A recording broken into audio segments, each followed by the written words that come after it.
सास के मेहमान।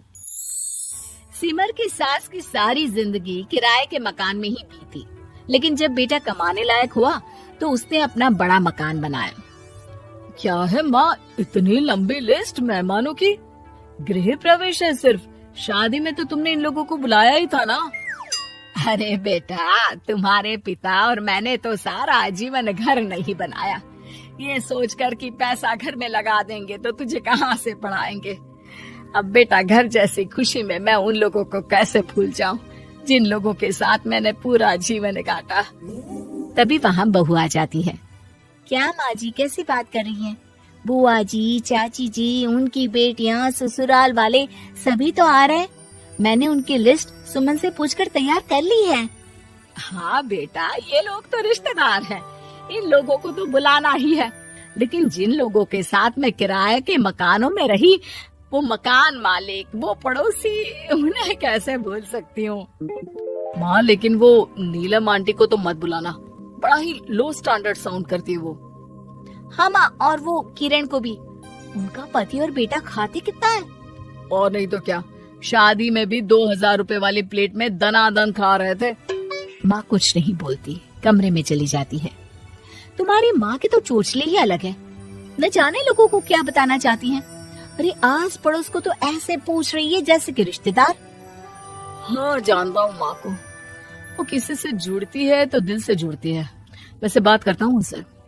सभी अपने अपने काम में लग जाते हैं। सास को नींद आ जाती है और वो सो जाती है। लग रहा है कि गुस्सा होकर सो गई। कपड़े भी अपने बाहर फेंक कर गई हैं। बहू है ना, नौकरानी जैसी, कर लेगी काम। बड़बड़ करती बहू सास के कमरे में जाती है और कपड़ों को उनकी अलमारी में रखती है कि तभी उसके हाथ में एक एल्बम और कुछ खत लगते हैं। अरे ये क्या है? बहू एल्बम देखती है जहाँ नीलम आंटी और सास के साथ छोटा सा उसका सुमन खड़ा होता है। इनके बचपन की फोटो। वो सारी फोटो देखकर जब खत को खोलती है तो वो किरण का होता है। बहू खत पढ़ने लगती है। खत में लिखा होता है, तू पैसे की चिंता ना कर, सुमन की पढ़ाई में कोई कमी ना हो, हम पड़ोसी नहीं बहने हैं। तभी सास जग जाती है। अरे बहू, क्या हुआ? कुछ चाहिए था क्या? बहू बात घुमा देती है। माँ जी, वो इनकी फोटो देख रही थी नीलम आंटी के साथ। कितनी सुंदर लग रही है ना आंटी। हाँ, दिखा तो जरा फोटो। बहू सास को फोटो देती है। सास फोटो देखकर कहती है, याद आता है, तेरे ससुर जी तो थे नहीं, काम के लिए 10 दिनों के लिए शहर से बाहर गए थे। जब बेटा होने वाला था तब नीलम आंटी और अरुण अंकल ही थे। आंटी बेचारी रात भर मेरे साथ बैठी रही, तो अंकल भाग भाग कर दवाई का इंतजाम कर रहे थे।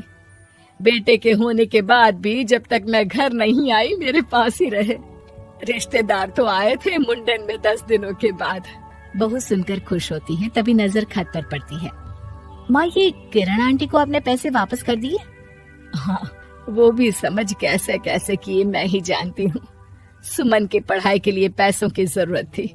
रिश्तेदारों ने तो साफ बोल दिया था कि किसी होटल में काम पर लगा दो।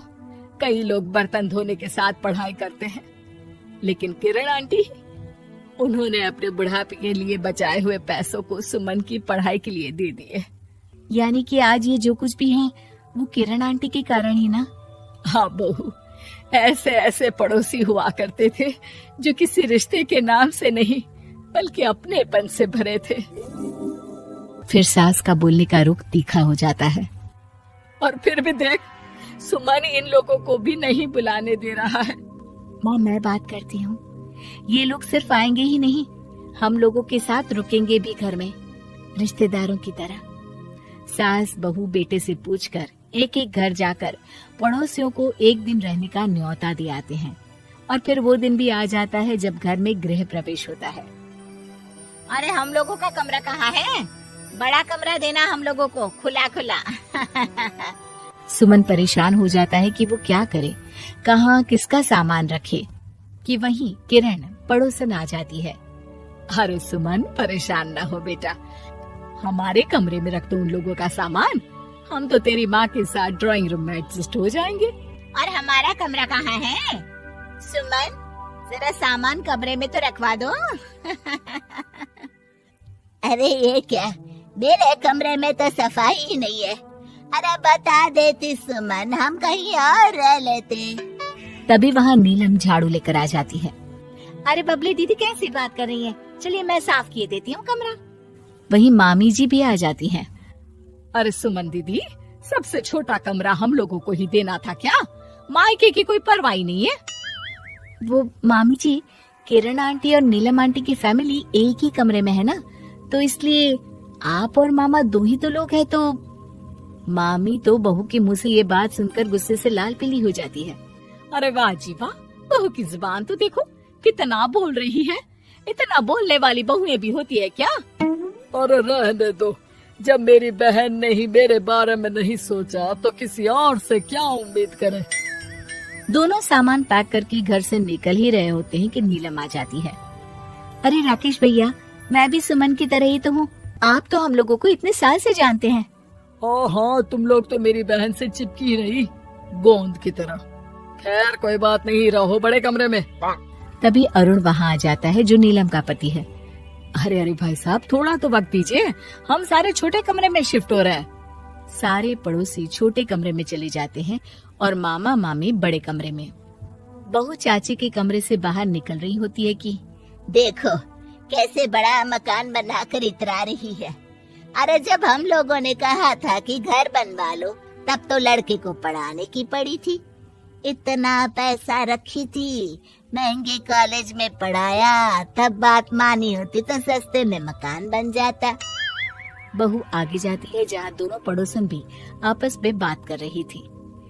मानना पड़ेगा सुमन को, बहुत ही समझदारी के साथ चली। बच्चों की जिम्मेदारी को सबसे ऊपर रखा, रिश्तेदारों के साथ भी पूरा निभाया। नहीं तो आजकल के रिश्तेदार। अरे सुमन के लिए तो हम हमेशा ही खड़े हैं। बहू तभी मामी के पास जाती है, जहाँ वो मामा से कह रही होती है, बस अब आ गए इसके घर। अब तो ये रो रो कर भी बुलाएगी तो मैं ना आऊं। कैसे कमरे में रखा हम लोगों को। सुमन भी ना किसी काम की नहीं है। बहू सभी को देख समझ रही थी। रिश्तेदारों के नखरों के बीच पड़ोसियों का प्यार। वो देखकर समझ जाती है कि सास के असली मेहमान कौन है।